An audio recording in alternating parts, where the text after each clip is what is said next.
इसके बाद तो मार्केट ऊपर ही जाएगी, लेकिन वो कभी ऊपर जाएगी नहीं, आपका उस दिन बड़ा लॉस होगा। और आज जो सबसे मोस्ट इंपॉर्टेंट टॉपिक, मतलब मैं कह रहा हूँ इससे इंपॉर्टेंट टॉपिक मैं शायद इस सीरीज़ के अंदर ना सिखाऊं, क्योंकि ये अगर नहीं सीखा तो आप ट्रेडिंग के अंदर कभी प्रॉफिटेबल हो ही नहीं पाओगे। हेलो गाइस, मैं हूं हर्ष भगत एंड आज हम आ गए 99 डेज चैलेंज की एक नई वीडियो के साथ। आज हम एक बहुत इंपॉर्टेंट टॉपिक को डिस्कस करने वाले, यानी कि ज्ञान के सीरीज के अंदर ना, मतलब मैं बिल्कुल चाहता हूं कि आप डीप से सीखो, इसलिए हमने कुछ बेसिक्स को हमने क्लियर कर लिया था लास्ट हमारी वीडियो के अंदर। और आज जो सबसे मोस्ट इंपॉर्टेंट टॉपिक, मतलब मैं कह रहा हूँ इससे इंपॉर्टेंट टॉपिक मैं शायद इस सीरीज के अंदर ना सिखाऊं, क्योंकि ये अगर नहीं सीखा तो आप ट्रेडिंग के अंदर कभी प्रॉफिटेबल हो ही नहीं पाओगे। यानी कि आप समझ गए होंगे टॉपिक का नाम है ट्रेडिंग साइकोलॉजी। तो ट्रेडिंग साइकोलॉजी का मतलब, जब आप ट्रेड करते हो तो आपके दिमाग में क्या क्या चीजें आती है और उसकी वजह से आपके क्या क्या डिसीजंस होते हैं, जिसकी वजह से आपको लॉसेस होते हैं। यानी कि हर एक ट्रेडर को ये चीजें ना सीखनी चाहिए। ट्रेडिंग साइकोलॉजी मतलब आपका दिमाग आपके कंट्रोल में होना चाहिए, तो ही आप ट्रेडिंग के अंदर सक्सेसफुल हो पाओगे। ठीक है, तो टोटल ट्रेडिंग साइकोलॉजी के है 0.9। ठीक है, लेकिन आज की वीडियो में हम सिर्फ 4 डिस्कस करने वाले हैं, जस्ट बिकॉज सारे डिस्कस कर लोगे तो सिर के ऊपर से जाएगा, राइट। तो ट्रेडिंग साइकोलॉजी के अंदर 4 डिस्कस करते हैं आज। तो स्टार्ट करते हैं पहले पॉइंट से। तो पहला पॉइंट है rule based trading. Rule based trading का मतलब कि अगर आप ट्रेडिंग कर रहे हो तो आपके एंट्री, एग्जिट और स्टॉप लॉस, ये इन सब के ना रूल्स बने होने चाहिए। यानी कि एंट्री और एग्जिट का एक रूल होना चाहिए। एंट्री एग्जिट का रूल मतलब मार्केट ऊपर जा रही है तो मैंने बाय ले लिया, वहां मैंने बाय लिया तो मार्केट नीचे गिर गई, मुझे लगा मार्केट नीचे जाएगी तो मैंने सेल कर दिया। जैसे ही मैंने सेल करा मार्केट ऊपर चली गई, फिर मार्केट ऊपर जा रही थी तो मैं रुक गया, मार्केट और ऊपर चली गई तो मैंने बाय कर लिया। जैसे ही मैंने बाय करा वापस गिर गई। तो ये क्यों होता है? ये आपने मीम भी देखी होगी, राइट। तो ये मीम को, अगर मीम तो देख लिया आपने, हंस तो लिए, लेकिन ये गलती आपकी होती है। इसको कैसे ठीक कर सकते हैं? रूल बेस्ड ट्रेडिंग कर। यानी कि आप जब ट्रेड के अंदर घुस रहे हो ना, तो ट्रेड के अंदर एंटर होने से पहले आपका एक रूल होना चाहिए। जैसे मान लो कोई एक इंडिकेटर है, जैसे मान लो ईएमए 20 ईएमए है, 20 ईएमए के अगर नीचे मार्केट आती है तो आप सेल करोगे, 20 ईएमए के ऊपर मार्केट जाएगी तो आप बाय करोगे। तो एक रूल है, राइट। एक रूल बना लिया हमने कि अगर ऐसा होता है तो ही हम बाय करेंगे। और मान लो 20 ईएमए के मार्केट नीचे जाती है, आपने सेल कर दिया, लेकिन उसी टाइम मार्केट ऊपर चली गई, तो आपका वो स्टॉप लॉस, आपका जो 20 ईएमए वो स्टॉप लॉस है। मैं कोई स्ट्रेटेजी नहीं सिखा रहा अभी, सिर्फ मैं आपको समझाने की कोशिश कर रहा हूँ, ठीक है। तो मार्केट अगर उसके नीचे आती है 20 ईएमए के एक लाइन के नीचे आती है तो आप सेल कर दोगे, ऊपर जाएगी तो बाय कर दोगे। तो ये आपका रूल हो गया, ठीक है। तो ये रूल बेस्ड ट्रेडिंग होती है। यानी कि आपने एक रूल बना लिया कि अगर ऐसा होगा तो ही मैं एंटर करूंगा, ऐसा नहीं होगा तो मैं एंटर नहीं करूंगा। क्योंकि ट्रेडिंग के अंदर ना, रूल बेस्ड ट्रेडिंग जब तक नहीं करोगे तब तक आप पैसा बना ही नहीं पाओगे। क्योंकि मैंने आपको गलती बताई थी ना, ओवर ट्रेडिंग क्यों होती है पता है? इसी वजह से, रूल बेस्ड ट्रेडिंग। तो इसके बाद जो दूसरी साइकोलॉजी है वो है ट्रेडिंग इमोशनली। यानी कि ट्रेडिंग इमोशनली मतलब कि अगर हम जब ट्रेड के अंदर होते हैं ना, तो हम इमोशनल हो जाते हैं। हम अपने दिमाग से सोचना बंद कर देते हैं और अपने दिल से सोचना स्टार्ट कर देते हैं। यानी कि हमें लग रहा था पहले, मतलब ट्रेड के अंदर घुसने से पहले हम बुलिश थे, मार्केट ऊपर ही जाएगी। जैसे ही हम ट्रेड के अंदर घुसे, ठीक है, हल्का सा एक रेड कैंडल आई, हम बियरिश हो गए कि यार नीचे जाएगी मार्केट। हम डरने लग गए, थोड़ा सा मार्केट और नीचे जा रही है, हम और डर रहे हैं, मार्केट और नीचे जा रही है, हम और डर रहे हैं, हम निकल गए, ठीक है। जैसे ही हम निकले मार्केट ऊपर चली गई। फिर हमें क्या हुआ, इसमें हमने इमोशनली ट्रेड लिया। मतलब हमने रूल बनाए थे, हमने रूल को फॉलो नहीं करा, हमने इमोशनल ट्रेडिंग करी, ठीक है। इमोशनल ट्रेडिंग नहीं करनी, इमोशनल ट्रेडिंग से ही सबसे ज्यादा लॉसेस होते हैं। और जो ओवर ट्रेडिंग है, रूल बेस्ड ट्रेडिंग से भी ओवर ट्रेडिंग होती है, इमोशनली ट्रेडिंग से भी ओवर ट्रेडिंग होती है। तो ये ओवर ट्रेडिंग सिर्फ एक चीज से नहीं होती, बहुत सारी चीजों से होती है। तो ये ओवर ट्रेडिंग होती क्यों है? आपकी साइकोलॉजी की वजह से, अपने दिमाग, ये जो ट्रेडिंग है ना, ये दिमाग का काम है, दिल का काम नहीं है, ठीक है।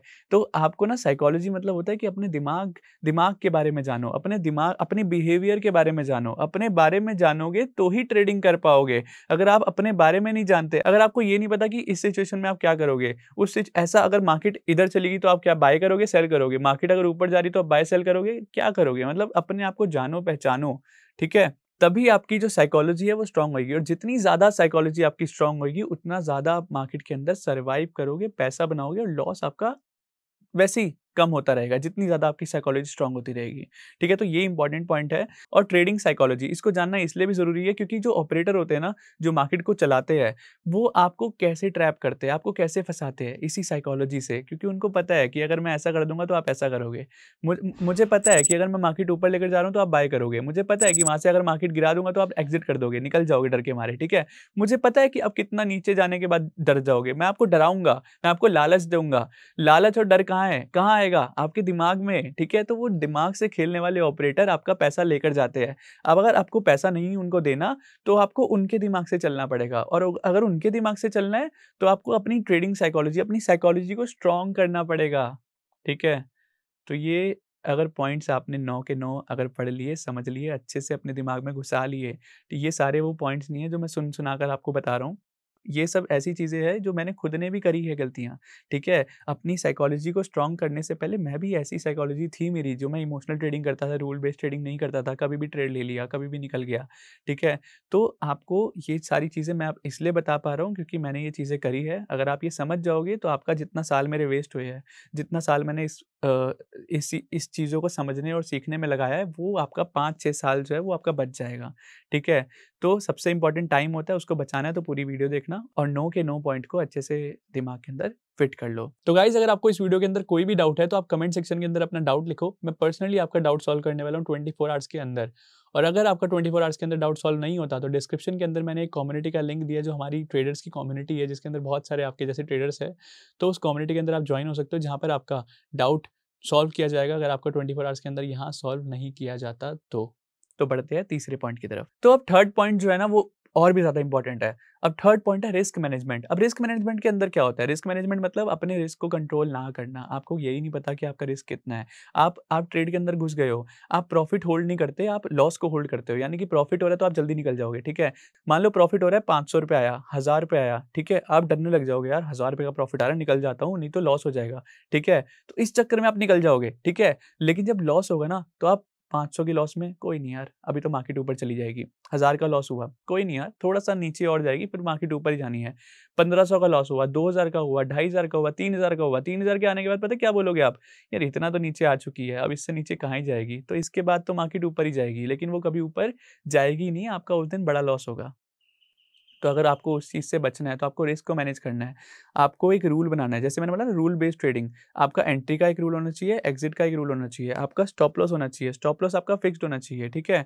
तो आपको पता होना चाहिए कि आपका पर पर ट्रेड का कितना रिस्क है, पर ट्रेड का भी छोड़ो। मैं आपको कुछ पॉइंट्स बताता हूँ, जैसे मान लो आपकी छोटी कैपिटल है, तो आपका ना एक लॉस फिक्स्ड होना चाहिए, यानी कि एक दिन में आप कितना मैक्स लॉस करने वाले हो। एक दिन में मान लो आपने सोचा कि ₹500 में सबसे ज़्यादा मैक्सिमम ₹500 गवाऊँगा, ठीक है? तो आपने ₹500 का रिस्क लिख लिया पर डे, मतलब अगर 500 का लॉस हुआ तो मैं एग्ज़िट फॉर द डे, उसके बाद मैं पूरे दिन ट्रेडिंग नहीं करूँगा। आपने दिन का रख लिया, अब आप हफ्ते का रख लो, ठीक है? हफ्ते का भी एक लॉस रख लो लिमिट, ठीक है? कि 5000 मेरे हफ्ते की लिमिट है। अगर 5000 एक हफ्ते में लॉस हो गया है, मान लो पहले 2 दिन में हो गया, 3 दिन में हो गया, तो मैं उस हफ्ते ट्रेडिंग नहीं करूँगा, ठीक है? फिर आप 1 महीने का भी रख लो कि महीने का रख लिया 15,000 पे। अगर 1 महीने में 15,000 का लॉस हो गया, तो उस महीने में पूरे ट्रेड नहीं करूँगा। मान लो पहले 2 हफ्ते में 15,000 का लॉस हो चुका है, तो मैं अगले हफ्ते ट्रेड नहीं करने वाला। ठीक है? तो ऐसे रूल्स आप बनाओगे ना, हर रोज़ का एक लॉस फिक्स कर लो कि इतना लॉस लूँगा, हर हफ्ते का लॉस फिक्स कर लो और और हर महीने का फिक्स कर लो। अब ये लॉस फिक्स कैसे करना है? हमें कैसे पता चलेगा कि हमें कितना लॉस ले सकते हो?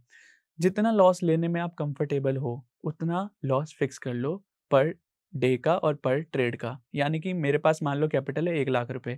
मैं सोच रहा हूँ यार 1000-1500 रुपए is not a big deal for me. 1000-1500 रुपए अगर मैं एक ट्रेड में गँवा भी दूँगा या फिर एक दिन में अगर मैं 2-ढाई हज़ार रुपए गँवा भी दूँगा तो मेरे को कोई फ़र्क नहीं पड़ेगा, मेरे को चैन की नींद आ जाएगी। ये लाइन याद रखना, चैन की नींद मतलब इतना लॉस जिससे आपको चैन की नींद आ जाए, वही आपका पर डे का रिस्क है। समझ गए? जितना लॉस जिससे आपको हफ्ते के बाद नींद आ जाए, वो आपका 1 हफ्ते का मैक्सिमम लॉस है। जितना लॉस 1 महीने के बाद आपको नींद आ जाए चैन की, मतलब ऐसा ना हो कि मैं स्टॉक मार्केट छोड़ रहा हूँ 1 महीने बाद। इतना लॉस, वो आपका पर मंथ का लॉस है।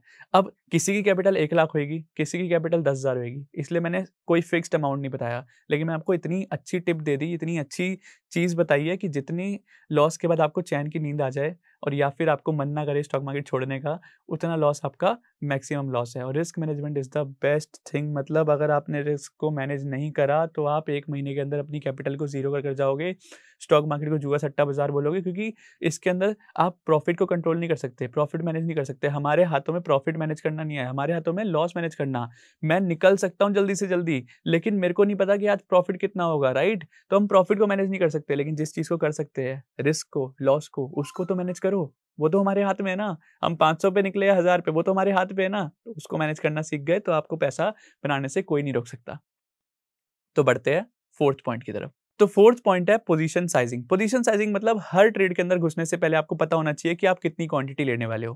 क्वांटिटी मतलब कि मान लो आपने बैंक निफ्टी के अंदर काम करते हो, आपने सोचा कि मैं 1 लॉट ले रहा हूँ, आज मैं 1 लॉट ले रहा हूँ, फिर अगले दिन आप 2 लॉट ले रहे हो, फिर अगले दिन आप 3 लॉट ले रहे हो, फिर चौथे दिन आप वापस 1 लॉट ले रहे हो। आपको पोजीशन साइजिंग मैनेज करनी पड़ेगी। आप ऐसा नहीं सोच सकते कि आज मेरे को लग रहा है कि मार्केट बहुत ज़्यादा मेरे हिसाब से चल रही है तो मैं आज 10 लॉट मार दूँगा। मेरे हिसाब से चल रही है तो मैं आज 20 लॉट मार दूँगा। लेकिन मुझे डर लग रहा है तो मैं आज 2 ही लॉट मारूँगा। क्या पता 2 लॉट जिस दिन मार रहे हो उस दिन ज़्यादा बड़ा प पैसा बन जाए, ठीक है? या फिर जिस दिन 10 लॉट मार रहे हो उस दिन आपका बड़ा लॉस होगा क्योंकि आपने 10 लॉट मारे हैं। तो पोजीशन साइजिंग जो रिस्क मैनेजमेंट है ना, उसका एक हिस्सा है पोजीशन साइजिंग, लेकिन एक ये अलग पॉइंट इसलिए क्योंकि इसके अंदर हम क्वांटिटी को मैनेज करना सीखते हैं। उसके अंदर हम लॉस को मैनेज करना सीखते हैं, इसके अंदर हम क्वांटिटी को मैनेज करना सीखते हैं। आप एक फिक्स्ड क्वांटिटी रख दो, यानी कि अगर आपकी एक 10,000 की कैपिटल है ना, तो आप 1 लॉट से 2 लॉट से ज़्यादा ट्रेड ही मत करो। 2 लॉट तो मैं मैक्सिमम बोल रहा हूँ, ठीक है? मतलब मैं तो बोल रहा हूँ 1 लॉट से ज़्यादा ट्रेड मत करो अगर आपकी 10,000 की कैपिटल है, ठीक है? मतलब मैंने आपको क्या बताया था रिस्क मैनेजमेंट के अंदर कि आपको उतना ही लॉस करना है जिससे चैन की नींद आ जाए, ठीक है? मतलब पोजीशन साइजिंग के अंदर भी उतनी ही क्वांटिटी लो, ट्रेड के अंदर उतनी ही क्वांटिटी लो जिससे आपको डर ना लगे। यानी कि जब ट्रेड आपके हाथ में चल रहा है तो आपका हाथ ऐसे काँप ना रहा हो, ठीक है? आपको प्रॉफिट और लॉस से फ़र्क नहीं पड़ रहा क्योंकि आपका आपका कैपिटल 10,000 है, ठीक है? आपका कैपिटल 20,000 है, आपने ले लिए 4 लॉट, 4 लॉट के अंदर प्रॉफिट लॉस दिखा रहा है -10,000 या फिर +15,000, तो आप डर जाओगे, घबरा जाओगे, वहाँ पे होएगी आपकी इमोशनल ट्रेडिंग, ठीक है? इमोशनल ट्रेडिंग नहीं करनी, उसकी वजह से आपको अपनी क्वांटिटी को मैनेज करना सीखना है, यानी कि आपको एक फिक्स्ड क्वांटिटी रख लो। डज़न्ट मैटर मेरे को क्या लग रहा है, मार्केट आज जहाँ मर्ज़ी चले जाए, मेरे को लालच नहीं करना, मेरे को 1 लॉट ही लेना है या फिर 2 लॉट ही लेना है, हर रोज़ 2 लॉट लेने हैं, 1 महीने तक आपको अपनी क्वांटिटी को चेंज नहीं करना। हर महीने के बाद अपने आप को देखो, क्या मैं 1 महीने प्रॉफिटेबल था? अगर मैं 2 लॉट के साथ 1 महीने प्रॉफिटेबल था, अगले महीने मैं 3 लॉट कर दूँगा।